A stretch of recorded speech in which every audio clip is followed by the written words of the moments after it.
Hello. Welcome to my afternoon show. It's the 17th of February, 2021. I just want to say we have a passing to mention today. Mr. Rush Limbaugh has passed away. He was suffering from lung cancer. I think he announced it more than a year ago that he had it. 70 years old. I have to say, I'm not going to get into whether I agreed or disagreed with him on various issues, but he did take talk radio to a new level, okay? Talk radio had never been as big and brash and bold and crazy and wild and entertaining as it was. Two people I think really took talk radio to that mountaintop, so to speak. Howard Stern, who is still with us, and Mr. Rush Limbaugh. You know, they share the same birthday. I think they're January 12th. But they're not the same age, but they do share the same birth date, which is interesting. But anyway, that doesn't mean anything, does it? I've listened. I have not listened to Limbaugh much in the last 3 or 4 years. I just haven't, because I just felt like he was saying the same stuff over and over and over and over. I kind of knew where he stood on everything. That just I didn't need to hear what he had to say. But I used to listen to him very heavily back in the late '90s and early 2000s, especially during the Clinton years, back in the mid '90s. Back when Obama was running for president in 2008, stuff like that, the Bush years, yeah. And I do have to say he was a very interesting person, a very engaging person, and he did a lot for AM radio. AM radio is pretty much dead. Nobody listens to AM radio anymore. And, all these talk stations put Rush on, and he was getting ratings and bringing in money, and he, gave AM radio a little bit of a boost. It's still going to go belly under pretty soon, but AM radio got a little bit of a boost there from Limbaugh all these years. Limbaugh liked to make fun of various politicians and joke about them, and I do think there is no. I will say this: a reasonable assumption. There is absolutely nobody out there right now that could replace Rush Limbaugh. Okay, there are a lot of people that think they could. There are a lot of talented, people, I don't know, that he has as his substitute hosts or do other talk radio shows. But I honestly believe there is nobody who could replace Rush Limbaugh. I don't know what they're going to do with the rest. His show's carried on thousands of radio stations, hundreds of stations around the country. And he hasn't been on it much lately because of all his health issues. He's had a whole lot of health issues. He went deaf a number of years ago, and he had to have the cochlear implants put in and all this other stuff. And he lives down. He's a neighbor of Donald Trump's down there in Florida. There, he has a big mansion just down the road from Mar-a-Lago there, and all that. I don't know. We got to. I don't know. I always wondered what I would say on the day that Rush passed away, and I don't know. Now I know. I don't know what to say, other than to acknowledge he was a pretty big radio talent. He did a lot for the radio business. He did stir things up, and I'll have to say, even if you disagreed with him, he was always fascinating to listen to. That's what I will say. Or if you agreed with him, my philosophy on Howard Stern and Rush Limbaugh and other radio personalities and shock jocks and comedians is you don't necessarily have to agree with them to want to listen to them. You know what I'm saying? Kind of, it's just that they're oddly. Here we go. Rush Limbaugh was very, very oddly compelling, and that's what I have to say. Morgan is also very oddly compelling. The woman, I don't know. I don't know. There's something about her video. These just everyday live streams of her prancing around on the beach and whatever, and I don't know. She needs to find some friends and get, I don't know. I'll just say this. She spends too much time on YouTube. I don't know. Too much of her life is revolving around YouTube. You know, and there 12 hours ago, get ready with me in my car. And then she had another video the other day, and she took it down. And it's like daily videos, and she is, I don't know, I think I'm getting to the point where, okay, seen that, been there, done that, you know, overexposure. And I don't mean that in a physical sort of way. I mean that in a media sort of way. You know, you don't want to be overexposed. Good. Now this one is a good clickbait. Baja California. I said that. I said thank you for some people going down to Mexico. We need more nomads going down to Baja. You know, too many of them are not doing anything interesting, and it's nice to see Wonder Hussy doing that. You got a shout out to Andy, to Matty Van Halen there. You know, come on. You know, he had, you know, Tennessee, Nashville, Tennessee does not usually see a lot of sleet and ice.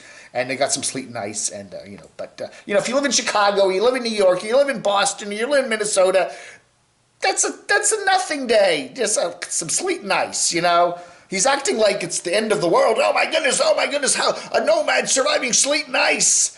Well, yeah, and it is cold, but you know, it's rare for Tennessee, but I mean, there's lots of parts of the country that get that all the time. New Living Free here. No! Okay, you know, you can skip this one. I give you my total permission to skip this. He kind of gets into a little lecture at the end, basically, about, you know, about how this is just, he's just showing us his life, okay? And the heck with it if he doesn't move or do anything. He's been down there in quartzsite since October, November, December, January, February. 5 months. He hasn't moved anywhere. He's, you know, and, you know, it's just my life, and if you want to watch me, go ahead. And if you don't, whatever. Oh, man. And yet, for, you know, some reason, I still got to watch his videos. Yeah. Letters. This, I did a video where I was walking in the park this morning, and I was talking about what is dishonesty regarding the nomad community, you know? I mean, you don't have to tell a lie to be dishonest. You could just not tell, you just leave out certain things. Politicians do that all the time. They're good at it. You just leave out certain facts. You just don't say everything, you know? You just focus on one element of what you're saying and leave everything else out, you know? You know, so then people make assumptions and decide, I guess he's broke, I'll throw him some money. You may not be broke, but you just go, oh, I need to have this fixed and it's going to be expensive. Oh. And then that's all you say, and people assume, oh, he's broke, I need to send him money when he might not be. Anyway, I'm not Chuck. Says deception by definition is intentional and therefore dishonest. People who do it know they are doing it. The simple answer for YouTube viewers is to decide whether or not to donate without regard to whether or not the beggar or the YouTube nomad is telling the truth, the whole truth, and nothing but the truth. Again, you know, you can create an impression and not tell a lie. Okay, but is that the truth? Is that the truth? Politicians do that. They'll put a politician's name up. They'll just say, let's just say Fred Mertz is running for president, and it will say, Fred Mertz, defund the police. And they'll put a picture of Fred Mertz. And now, they didn't say Fred Mertz does want to defund the police or doesn't want to defund the police. It just says Fred Mertz defund the police. You know, it gets the message across. You know, saying, you know, famous nomad needs new transmission. You know, famous nomad. Yeah, I don't know. You know, famous nomad, expensive transmission fix. You know, okay, what is, you know, boom. Oh, I got to send him some money, even though he probably has X amount of dollars in the bank and can pay for it. I don't know. Grandmaster Turtle says, Dave has the money to fix the leak in Little Adam, but he would rather spend the cash on a hot tub for his closet. Well, that's it. You know, yeah, it would be nice if you helped me fix my vehicle so I could then spend the money that I would spend on getting my vehicle fixed for the hot tub for the closet, you know? Okay, you know, we're getting some video. I'm getting some comments on Rush Limbaugh here. Dennis says, "Rest in peace, Maha Rushy. We love you and we'll miss you." Pamela Gillespie says ditto. Remember he used to call his people ditto heads. Unite the ditto heads. I had some wind noise in my morning video there in the park. Geez, Dave, between the wind on your mic and my tinnitus, or is it tinnitus? I can never pronounce it. I can barely hear what you were saying in part of this, Gene 216. It didn't seem like the park was windy to me. It just didn't. There wasn't much wind, but in that, near the ball field there, the wind just, whatever it does, just hits the microphone just right. And so I didn't, I was not even aware it was windy there, but it was weird, I noticed Line Screw 1 had that problem when he was doing his Mikey video the other night. He probably didn't realize it, but yeah, it was a lot of wind noise. Oh dear. Campgoer 1 says it's 60 degrees in Phoenix today, and she has the chills. I don't know. You better go see a doctor. Carla Green says, I have only contributed once. I'm not rich, but if you don't ask, but tell us what's happening, then that's my choice. I'm pretty good at knowing if you are honest, but I appreciate people who say I have saved money for an emergency, but if it's an enormous amount, let me help. I mean, I was shocked when Dave had people send him like all the money and more he needed for his transmission. I was shocked. Dave knows exactly the verbiage to get what he wants without saying it. That's talent. I agree with you, Dave. Okay, I presume she's talking about Dave's RV life, right? Yeah, Dave's RV life had some transmission issues, and he did get some folks to help out. And again, people saw him as an honest guy who was just in a bind there. And he even said that, it wasn't like he couldn't afford the tow that the insurance wouldn't cover and some other things. But it was nice that some folks felt helping him out. And, all it is making a judgment call. You don't know the full amount of the situation, the whole backstory. That at our channel here, the Camo Dave channel, we do at least try to get into some of the history of some of these nomads. And it is another thing, too. It's like the boy who cried wolf. You could do it so many times before people start catching on, And if you have a nomad that, okay, fine, your transmission goes, fine, we'll help you out. Oh, you need new tires, fine, we'll help you out. And then if 2 months later down the road, it's something else and something else and something else. Yeah, you start to get to a point like maybe you ought to get off the road. RS is wondering why Chrome Van City Van Life does not have a backup Mr. Buddy heater, and why does he have no dirt on his van from driving through salted roads? I don't know. Chrome did a video on heaters a while back, and he did say that he did not like the Mr. Buddy heater because it is wet. It's a damp heater. It puts in a lot of moisture into the air, and especially if you're in a dry environment, it makes a lot of condensation in your vehicle, and then you can get mold, and it can be kind of yucky. I don't know. Maybe having a Mr. Buddy somewhere in your cargo compartment for emergencies might be a good idea.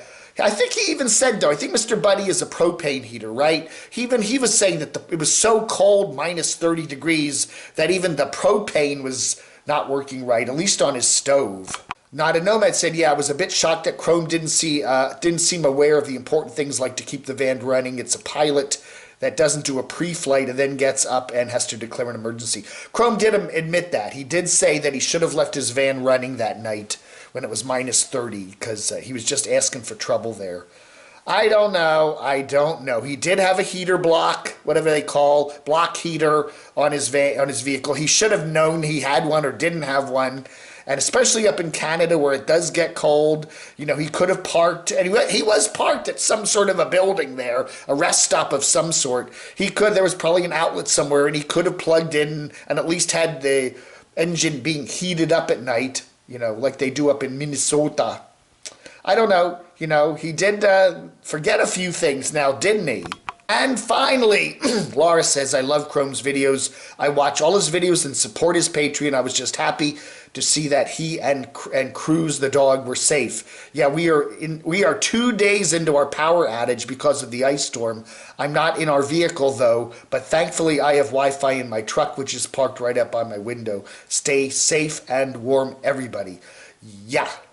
Yes, all you folks in Texas and the Midwest and stuff where you don't have power still after 3 or 4 days after the storm, take care, stay safe, and yeah, hunker down. It's. I don't know, man. 2021 is turning out every bit as weird as 2020 was. I don't know, man. I don't know.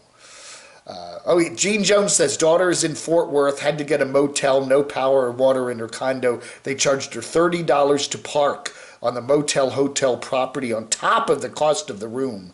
Really? The hotel had a $30 a day parking fee on top of the cost of the room? Man, Governor Abbott ought to look into that, right? That's gouging. All right, everybody. Thank you so much for watching. I do appreciate it. You have a wonderful rest of your, what is today? Wednesday, Tuesday, Thursday. It's Wednesday. That President's Day threw me off this week. I keep thinking today's Tuesday, but it's Wednesday. Have a wonderful rest of your Wednesday. Vlog under.